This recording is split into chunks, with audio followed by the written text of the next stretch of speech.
Y'all, look at my Kevin Wynn ass shirt. Like, baby girl, I'll never hurt you. Hey, what's up? Hey, who's the one thing? Hey guys, what's good? What's good, Madison Square? What's good, Madison Square Garden? Madison Square Garden. What's good, Madison Square Garden? Okay, intros. Well, back in my apartment, I got a California king. With shit, it's a twin. I got roommates. She's lesbian. She's not creepy though. But she's cool. And so let's make the bed squishy or whatever she said. Clarence Angelo. Philippines! Oi, Philippines! I'm Malcheska. And you're watching Asian Glow Podcast. Seoul, Manila, stop Philippines! so loud. We have some shit to talk about. We literally just watched a movie and we're gonna freaking talk about it because we're gonna yap about it. And one thing about us, we're scholars. Welcome to the lecture. So, Yeah. shall we? We shall. These are cute, hot.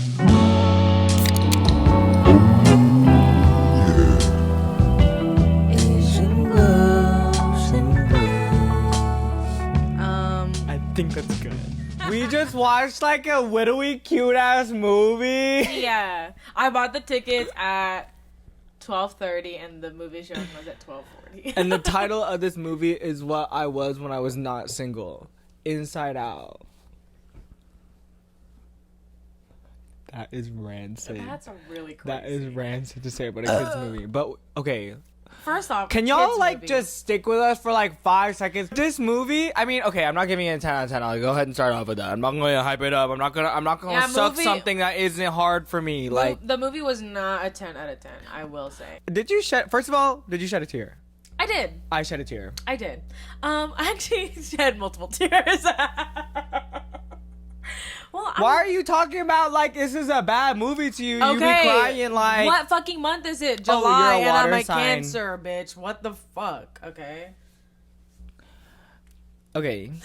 If y'all seen Inside Out, the concept of Inside Out is that there's characters in your brain that are different emotions that you experience every single day. Joy, sadness, etc., etc. Mm-hmm. For those of you that probably don't know this, that's fucking crazy. This second movie, there was new emotions added because Miss Riley went through puberty. puberty. Menstrual cycle. Yes. We don't know if she went through the menstrual cycle yet. The new characters are anxiety, Embarrassment, envy, and boredom. Boredom. Okay, I wanted to air fry the fuck out of anxiety. The anxiety already looked fucking air fried. I saw that. I was like, why you look crunchy? First off, did you know? You know that what anxiety reminds? What? The creator or the person who made the concepts of these emotions for this movie is Asian. This picture, okay, y'all follow Donnie Pangilinan. This is niche. Hey, hold on.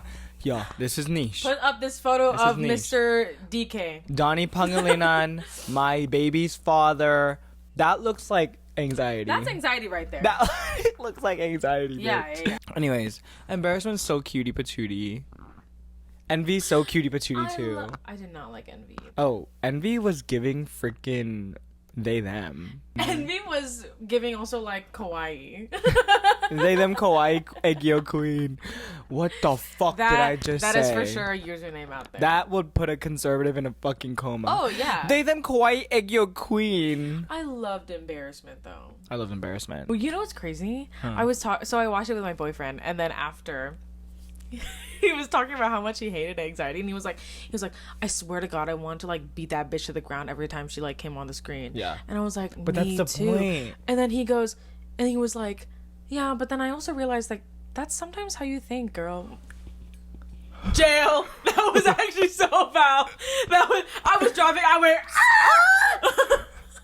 I went. Get the. You start driving. You slam the brakes. All of a sudden, your hair is like. I turned and it's just anxiety. He's bitch. behind me, isn't he? And it's me. It's me looking like anxiety cosplay. Is anxiety in the room with us? Yeah. Yeah, she is. We hate that You're bitch because we looking at know her. that bitch. But who's your bias? Is it anger? Anger for sure. I love it's anger. anger. Bias wrecker, I think, is disgust because she's queen. Disgust is. Yeah, she is. Wait, yeah. Why isn't there a emotion? When is Inside Out gonna have cunt in the Inside Out cinematic universe? Yeah. And then who would cunt look like? RuPaul. Kehoe. We said the same thing. The moment that I need to discuss is when all the emotions came together to hug the sense of self. Yeah. Because she was like having an anxiety attack. Okay. The way that cooked me. It cooked me too. Oh my god, I think that the way that they showed the anxiety attack was actually pretty good. Like the so way, good. It was scary. Not even how like Riley was reacting, but the way anxiety was like spinning around and just frozen the stuff keyboard. like you can't think. I was like, that's so real. I guess I'll share. The way that recently, so if you guys watch a live stream, I recently went through a breakup, and I verbally say this out loud. I'm like, feel the emotions and like let it pass. Feel all the emotions and let it pass. Feel all the emotions and let it pass. Yeah. Right. That was exactly visually what it feels like. Yeah. To feel all the emotions. It's literally that. Like all the emotions saying, okay, let's all be here right now. Yeah. Yeah. And then it'll like tame down whatever is fucking us over. You know what I'm saying?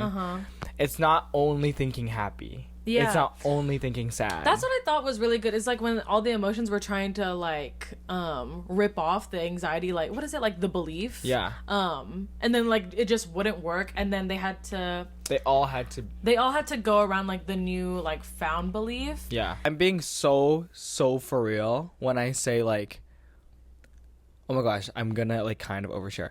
My relationship was with someone in the Bay Area. Like literally it was so ironic because the movie was based in the Bay Area, even if it was animated.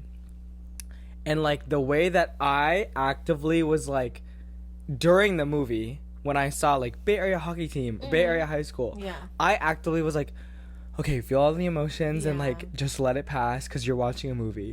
And then the way that happened at the end, I was like, this is like 4D. Like it was like a 4D experience, I guess. And so I don't know if I said anything there, but maybe to people who are going through a breakup, I feel like y'all get me on another level right now. Yeah. But it truly was. I was like, holy crap, like this is so ironic. You have like a love-hate relationship with anxiety. Yeah. Because it's like I'm doing this to protect myself, but it's keeping me. It's like a barrier from all the other things I could be experiencing. Yeah. Did you see at the very end of the credits? It was like, "This is for our kids." Like, yes. Like it was. This is for our kids. We love you the way that you are. Exactly. What the fuck? Because now, like visual learners, right? Like you, as a kid, you're a visual learner. So now you have this like visual as to what's happening in your brain. So it gives you a sense of understanding of like, why do I feel this way? Even I think about like, even if it's to the worst case scenario where they actually think they exist in your brain, that's still so beneficial. Yeah. You know, like acknowledging that, okay, this emotion lives in me, this emotion lives in me, this emotion lives in me. That's already light years ahead of what we grew up with, you know? Yeah, for sure. Now that we've watched Inside Out 2 or whatever, yada, yada, yada, we're watching a trending movie. Blah, blah, blah. Inside Out, let's say Inside Out 3. Okay. I think there needs to be one. I'm gonna say an emotion. Okay. And I want you to draw what I think it's gonna look like. Okay. So, Inside Out 3, brain rot version of Inside Out 3. Okay. My prediction for emotions, let's just say that, let's start easy. Okay. The first one is love. Okay. 3, 2, 2. Are we showing each other or the camera? Oh. 3, 2, 1. Okay, which one's better, guys? Hey, why'd you draw yourself? Yeah. This is a photo of me in middle school. Wait, I made mine like a little puppy. Oh, my puppy love. I went straight to BTS. Okay, the next one. Okay. Horny. Oh my god, that was mine. 2, 1. Okay, so if Inside Out 3 had another character and it was horny, it would be 3, 2. Show each other. 1. That's so good. That's so good. Wait, I need to add little fists to mine. Why? Oh, cause like when you're horny, like you like that kind of stuff. Tenses up. Oh. Okay. Next one. I have the ick. Okay. 3, 2, 1, go. He's holding a red and green flag. What the fuck? We're kind of similar. Mine is this, and it has a fedora because fedoras give me the ick. The feeling of hyperfixating. Okay, hold on. Let me think. 2, 1. Did you draw SpongeBob?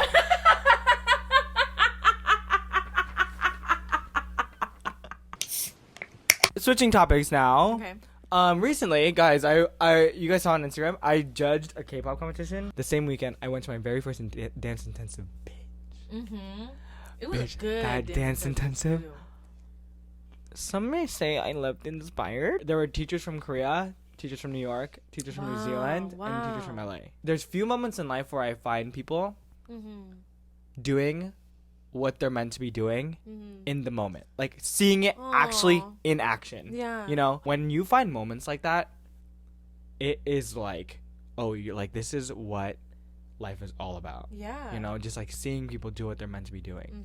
And I don't know if you felt this way about like singing. I don't know if you felt this way about like whatever, but I realized watching that and judging, like that is actually truly what sets different K-pop groups apart from one another. Yeah. For me. No, wait, me too. Maybe the first like 3 times I watch them, if I feel it to be inauthentic, I'm immediately they're interest, already yeah. In this like tier that I think there's only so much that like I know we do talk about like how production in K-pop is so big, but I feel like there's only so much like production, like type of like styling, like visuals that can only take you so far.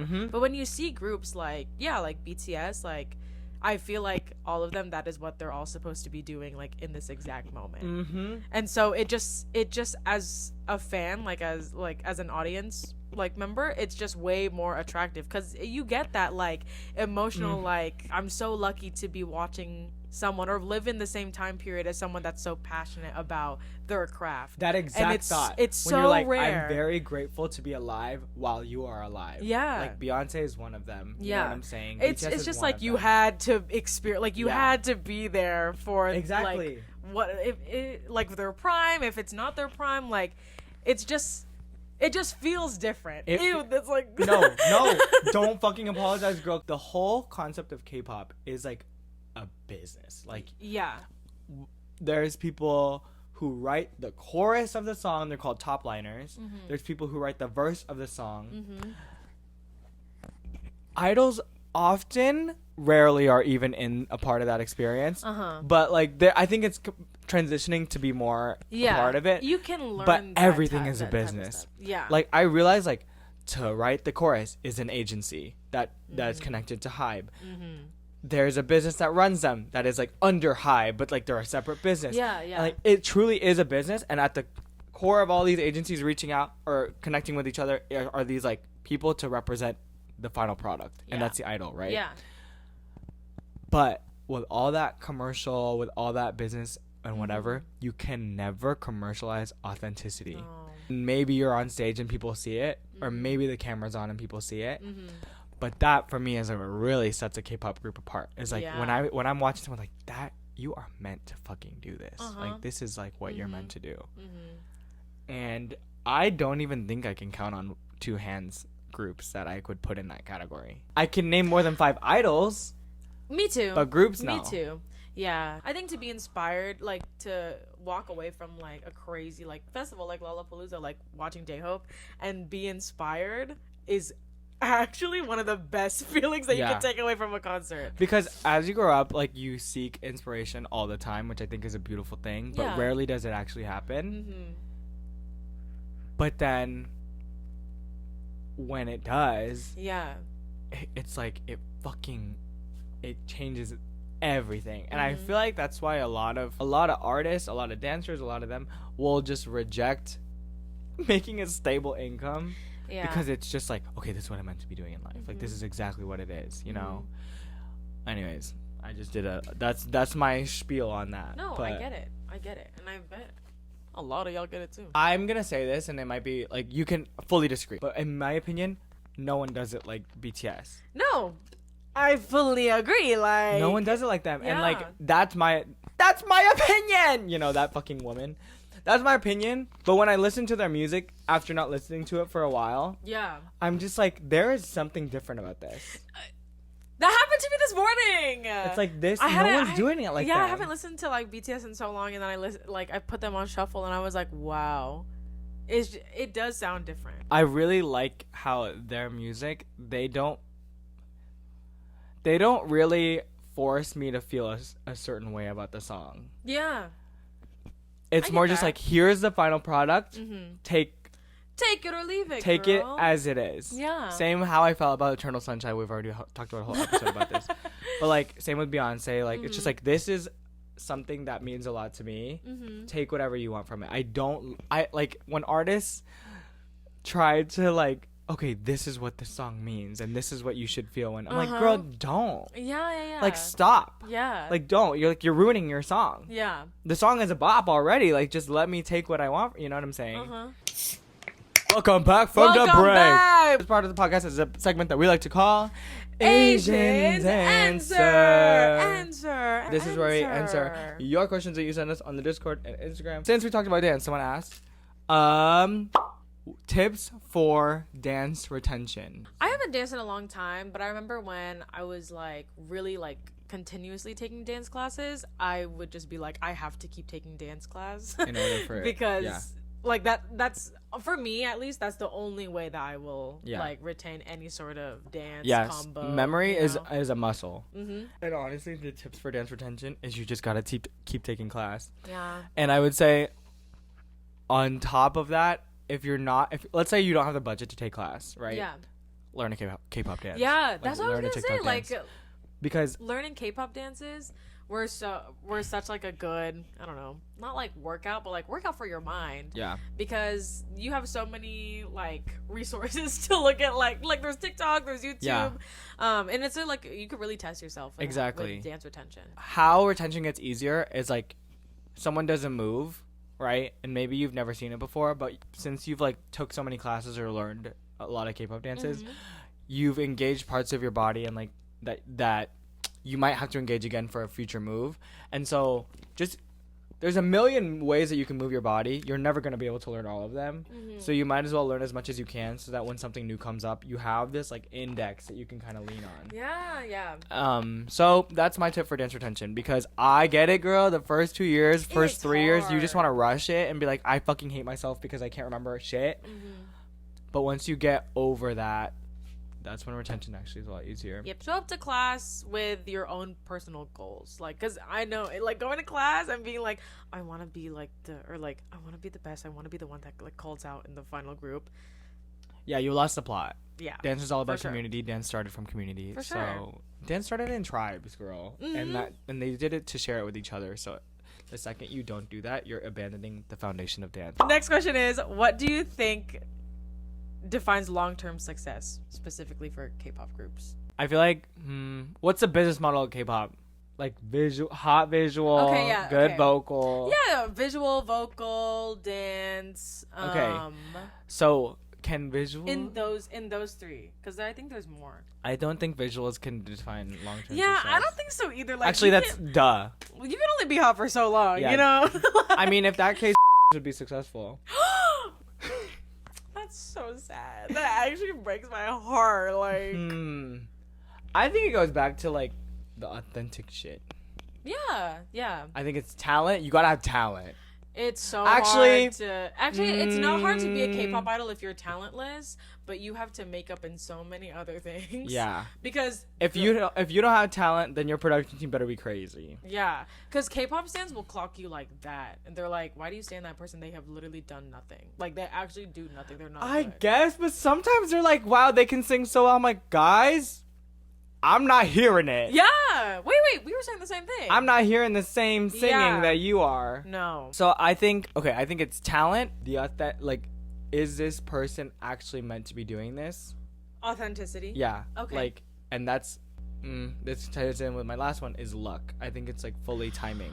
Oh. Oh, Because, like, wait, for I example, didn't even think of that. like, for example, BTS blew up during COVID because everyone was on their phone. Is that luck that COVID had this? No, I'm not saying COVID was a good thing, but I'm saying that it was luck economically and luck socially that everyone got on their phones. Yeah. You know, and saw them. Yeah. But at the same time, they already had the talent. They already had the visuals. They already had the vocals. It just all lined up. Like, yes. Coincidentally, it just all lined up. And authentic people recognize authentic people. You know what I'm saying? Yeah. And BTS has been authentic. Yeah. So, like, when they got popular during COVID, you had, like, because it was the carpool karaoke video that got everyone on BTS. You had thousands of videos that were like, hey, this is BTS's talent, like, whatever. Like, there were a bunch of, like, media covering them. Yeah. So, yeah. I think, honestly, for K-pop groups, it's not much different than just, like, any other Western artist being long-term successful. Yeah. It's, like, if Tinashe. anything... Yeah. Tinashe has been making music, but it just so happens, like, the nasty girl song, like, as silly as that song is, it just, you gotta keep going. Yeah, she got to where she wanted to. I feel like, honestly, for K-pop, it's an abandonment of the business model. The further you stray away from the business model, the more likely you'll be long-term successful. The more you stay on the business model of, like, cranking out albums, whatever, is a great, like, introduction into the market, I guess. Yeah. But I think the more that it just becomes this, like, album, tour, album, tour. It could work, but I think you fall into the trap of, like, the albums start sounding the same. Yeah, that's, like, short-term rushed. Success for me. That reminds me of bleep. Oops. Yeah. Leave a comment below on who is not authentic. Well, I mean, you see it when you tour. Yeah. And that's not to shit on them individually. That's shitting on the overall That's on the business K-pop industry. Of the group. Yeah, that's the K-pop industry for sure. Okay, well, I think that's it for this. So we talked about Inside Out, so who's gonna be inside and out of me? Well, thank you guys so much for watching this episode of the podcast. If you haven't been watching our lives, a lot of you guys are like, please, can y'all yap for longer? Go, just watch our lives. I don't know why you would want that. Join the Discord community. It's a lot of fun. And if you've been watching our videos for a while, please subscribe. It helps us out a ton. And I guess that's all we got. Yeah. Thank you for watching. We're going to say bye like we normally do in our respective language. Isa, dalawa, tala, dalawa, hingat. Bye, guys. See ya, bitch. I was yours for the taking. Guess I needed a home.